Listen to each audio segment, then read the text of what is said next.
নমস্কার, ঋতুস কিচেনে সবাইকে অনেক অনেক স্বাগত জানাই। তো আজকের রেসিপিটি হলো চিংড়ি পোলাও। তার জন্য আমি বাসমতি চালটাকে ধুয়ে আমি নেড়ে দিয়েছি। আর এখানে আমি বেশ কয়েকটা পেঁয়াজ কুচি করে কেটে নিয়েছি, আর কাঁচা লঙ্কা চিড়ে নিয়েছি, আর কয়েকটা টমেটো এরকমভাবে কেটে নিয়েছি। আর এখানে রয়েছে আদা বাটা, কাজু কিশমিশটা আমি ভিজিয়ে রেখেছি। চিংড়ি পোলাওর আমার মেন উপকরণ হলো চিংড়ি। এখানে আমি 800 গ্রাম চিংড়ি মাছ নিয়ে নিয়েছি। চলো এবার ভাতটা রান্না করে নিই। এখানে আমি হাঁড়িটা বসিয়ে দিয়েছি, এটা গরম হতে দেব। হাঁড়িটা গরম হয়ে গেছে, এবার আমি দিয়ে দেব 2 চামচ মতো ঘি। তো ঘিটা একটু গরম করে নিয়েছি, এবার আমি দিয়ে দেবো তেজপাতা। এখানে আমি কিছু গোটা গরম মশলা নিয়ে নিয়েছি, জয়ফল, জয়ত্রী, এলাচ, লবঙ্গ আর জিরে। এগুলো আমি দিয়ে একটু ভেজে নেব। এবার আমি পরিমাণ মতো জল দিয়ে দেবো, স্বাদ অনুযায়ী নুন দিয়ে দেবো।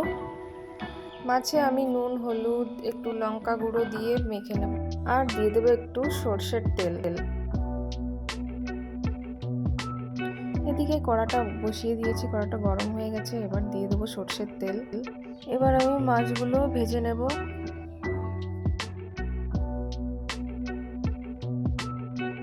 চিংড়ি মাছটা ভাজা হয়ে গেছে, এবার আমি নামিয়ে নেব।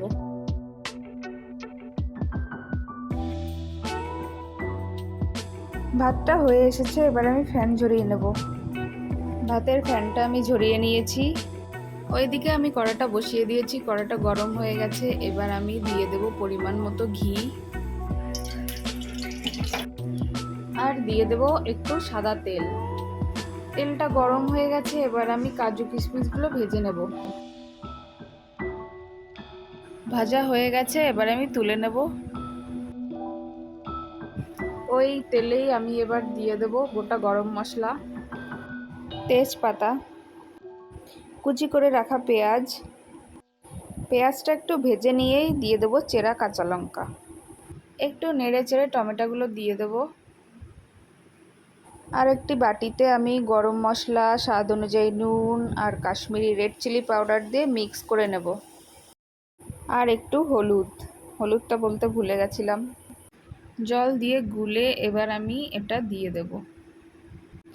দিয়ে দেব আদা বাটা। মশলাটাকে ভালো করে কষিয়ে আমি দিয়ে দেব চিংড়ি মাছগুলোকে দিয়ে আমি আর একটু কষিয়ে নিয়ে দিয়ে দেব চিনি। তোমরা সবাই জানো পোলাওটা একটু মিষ্টি মিষ্টি হয়, তোমাদের স্বাদ অনুযায়ী তোমরা চিনিটা ব্যবহার করতে পারো। খুব সুন্দর একটা কালার এসছে দেখো। আর মশলাটা আমার পুরো কষানো হয়ে গেছে, এবার আমি দিয়ে দেব ভাতগুলো।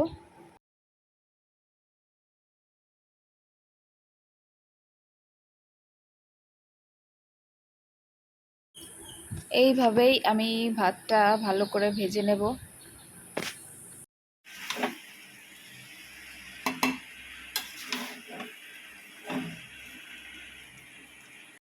তো দেখো ভাতটাকে ভালো করে ভেজে নিয়েছি, এবার আমি দিয়ে দেব ভেজে রাখা কাজু কিশমিশ।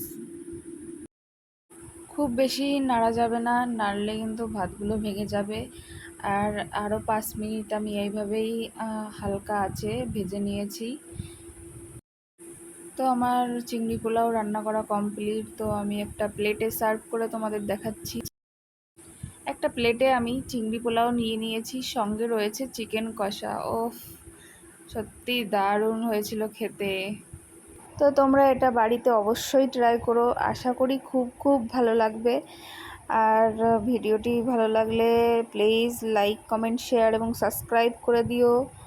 আর পাশে থাকা বেল আইকনটি ক্লিক করে দিও আমার নতুন নতুন ভিডিও পাওয়ার জন্য। আর তোমরা যারা ফেসবুক পেজ থেকে দেখছো তারা পেজটাকে ফলো করে দিও। টাটা।